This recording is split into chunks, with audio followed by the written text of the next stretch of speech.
I actually am less stressed out with my children when they do go to daycare, just because I can also contribute, because that's a big thing for me. In my marriage, I was stay-at-home mom. I wasn't contributing, so I had all this guilt associated with that. I got to spend time with my kids, but I had the guilt of not contributing.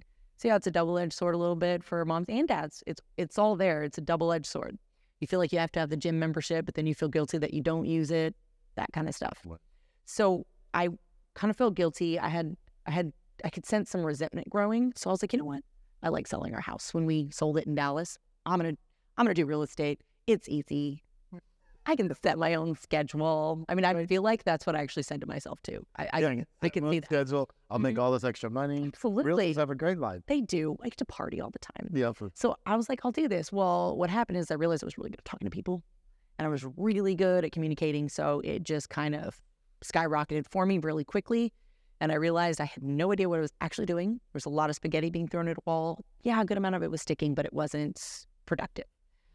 So I got into Tom Ferry coaching as a client. And then from there, my coach helped me build systems and helped me just build systems in a way that were scalable and repeatable, so that as I grew, so for example, the year I was pregnant, I had my kid. I did 76 transactions. So wow. But yeah, by myself, like completely by myself. I didn't have a TC at anything. So I was able to do that. TC, no admin support, nothing. No, just systems on the back end. So I was able to do that because I put those systems into place. There's absolutely no way I could have ran in that many transactions in my head. And actually, it wasn't even the full year. It was only from March till December. And I had my kid in December. So it was only actually during that time, because I had a really slow ramp up for some reason. I had spent too much time into some transactions before that. So I had a little bit of that first quarter was really rough for me. Were you on the phone in the hospital? During labor? No. Trying to finesse a deal? So actually, I had my baby, and I'm laying there with him, because that's kind of what you do right afterwards. And my phone rang. There was a client. It was 55 minutes later, and I remember because he calls, and he asked me a question, and I said, I'm really sorry. I can't answer this question right now, but I'm going to text. I'm going to get you the answer. And I was like, I just had a baby. And he goes, oh, ha, what, 10 minutes ago? And I was like, no, 55. And he was like, he just freaked. And he was like, and he used the word flabbergasted. I'm so flabbergasted. And I was like, it's okay. It's okay. But I do have to go. Yeah. I was like, but can I can I go? And so I did answer the phone 55 minutes later. And then I had the baby on Tuesday, and I was showing a house on Friday, actually. But that's okay. It fit. I liked it. It's what I go get her. Yeah, I do. I work a lot. I joke around that I'm a super lazy agent, but I'm not really. I'm highly motivated to take naps. So I build things to where I can take naps. But I do have a lot to do, though, with kids and investments and coaching and real estate and beach life. It's a lot. Yeah, so you probably work more than, 10 hours a week. Probably. So during the height of my real estate time, whenever I was doing 75, 76 transactions a year, I probably worked 60 to 70 hours a week, because I didn't have a buyer's agent. So I was showing a lot of houses. When I added on buyer's agent, so now I set the business at I try to do 30 transactions. It usually always ends up being 45. But I set the business, but now I cut my hours of working time back on real estate because I added a partner in. Maybe 15 to 20 hours, because I do operator and build the systems. Right. She does the showing. She'll go to listing appointments. Not every single one, but I would say 95% of them. And it works for her because and I love her. Her name is Marissa, by the way. It's kind of like Ricky Bobby, where he's doing the interview and he's like, I don't know what to do with my hands. That's Marissa. She doesn't know how to lead generate. Okay. She's learning. Right. But she just has... So partnership. Yeah. I mean, if you guys both did the same thing, you wouldn't need each other. Nope. And she's great. She's like, I don't really want to know. Can you just set all that up and I'll do this part? Perfect. Because I love setting it up. I mean, I coach to it all the time. That's what I like to do. And then she does the other end. She gets to talk to people more. Even though I'm good at it, she really likes it. She's in that part of her career where that's her passion right now. Right. So she's excited. She gets her part. I get my part. And it works great for both of us. Good team. And if it doesn't, we have great communication to where she knows if she has an issue, she just comes to me. She just tells me. Vice versa. Mm-hmm. Same thing. Yeah. If I don't think she's contributing enough, we'll make a change. And it works for us. It's fluid. It's not so set in stone where we can't change it at any time. But it also, I have great trust in her, and I know that she's always going to continue to work to get us business at all times. Yeah, and I think the communication, that's one of the number one reasons why, as real estate professionals, and I'll say as any business owner, maybe loses out on future business opportunities from same client because of either lack of communication, poor communication, no communication at all. So that's interesting that you guys have that dynamic. How does that translate into with your coaching clients? So with my coaching clients, I coach them very similar. So, and talking about communication, so I work a lot of expireds, and a lot of my coaching clients work expireds. And the general consensus between us is that communication is the number one complaint that people have when they're listing expires. They didn't know what was happening with their agent. So have you ever read Chris Voss's book, The Art of Negotiation? Yeah, never split the difference. Yeah, never split the difference. Yep. That's what it is. Yeah, never split the difference, the art of negotiation. That's what it is. So he was on Summit. He was at Summit 2018, 2019, somewhere in there. A couple of years ago. And one thing that he said that has resonated with me, and it's also talked about in his book, is when you're communicating with someone, you tell them what you're going to say, and then you do it. And it doesn't matter if you're calling them to say, I have no news. When you tell them you're going to call, you call. And that's what they're going to remember. They're not going to remember the message as much. They're going to remember that you said you were going to call and you did. Right. Or didn't. Yeah, or didn't. And that's a big part of it, is the or didn't. So all of my clients, what I coach them to do is part of their SOPs, their standard operating procedures when it comes to listings, buyers, or any of it, is to set up a communication plan so that they know the times that they're going to communicate, how they're going to communicate.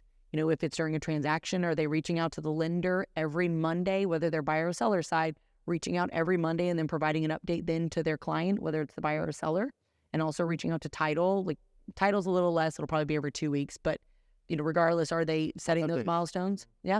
Or one thing I like to have them do is I like to have them film YouTube videos that are put on as private links, and they answer the questions that everybody wants to ask already. For example, in Texas, when is what happens after the option period is over? When is the appraisal going to happen?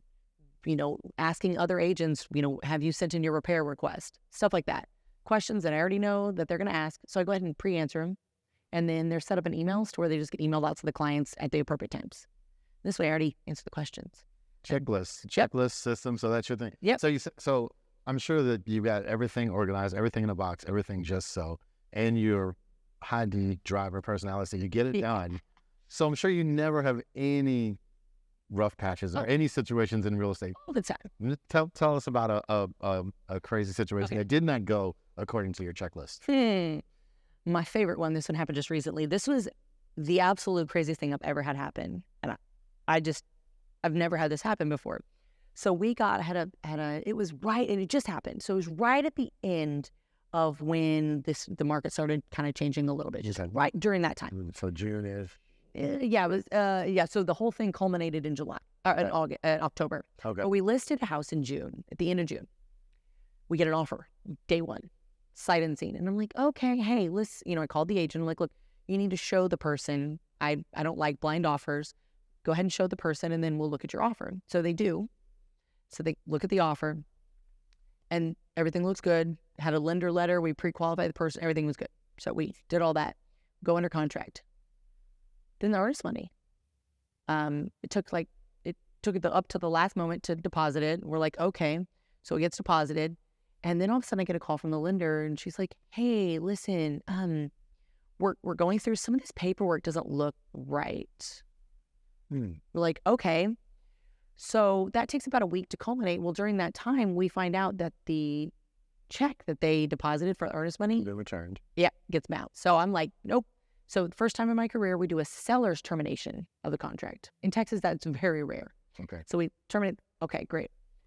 So then a couple days later, the same person comes back and is like, I'm so sorry, has all these excuses, and they're going to wire the funds. And I'm like, well, when they get wired, then we'll talk. So that doesn't really happen. A couple of those things. And that person actually brings a fake check to title and everything. But I'm not letting my clients re-sign a contract until check is cleared, everything's in there. Right. Not happening. Well, then we get another offer. This is a gentleman. Okay, great. His lender letter checks out. We go under contract, and this one is an as-is contract. So we're like, okay, great. Everything looks good. So we go under contract with that one. Earnest money never gets deposited. And we're like, oh my gosh. Twinsies. Yeah, we're like freaking out. And I'm like, holy crap. So then I do another seller termination again. Never did it before and did it twice in a row. Twice on the same house. I'm like, oh my God. Now, in the first case. Maybe it's the house. The lady called me, the agent called me in the first house. The first person they put the offer in, they all of a sudden fire their first agent, and it's another agent calling with like the wire and everything. So we're like, so then the guy, his agent, they put the offer in, they never deposit their earnest money. Then all of a sudden, another agent calls and was like, oh, he fired that agent, and this is a new agent. We're like, wait, this doesn't, no. What's going on? Coincidence. Yeah. So then we go through that. Finally, we completely stop. Like, we won't accept any type of offer like that or anything, right? So then we get another contract in. We go under contract. It's actually really good. We get all the way to the closing table. We close, and we're good. Well, those buyers show up to the house, and they sent us a picture. And my client had moved out on Thursday night or Friday morning. I'm so sorry, but then the buyers couldn't take possession until Monday. Okay. So they get there and they're like, "Oh, your seller left some stuff," and we're like, "Huh?" She moved herself downstairs and was living downstairs because there's like a full bathroom and everything downstairs. Okay. So we're like, "What are you talking about?" So they send me pictures, and upstairs there's like toiletries everywhere, and there's a house. Just toiletries, and then like an air mattress and stuff. And we're like, "What?" Okay. So we're trying to figure this out. Well, then all of a sudden the cops show up, and we're like, "What is happening?" So it turns out that the person from the first offer and the person from the second offer were the same person. Okay. I was wondering. Yeah. And when they had seen the house, the agent just gave them the code to get in. And that person had actually been living upstairs the whole time while my client was living downstairs. No way. And that person is the one that called the cops and was trying to steal the house. Had like all this fake paperwork.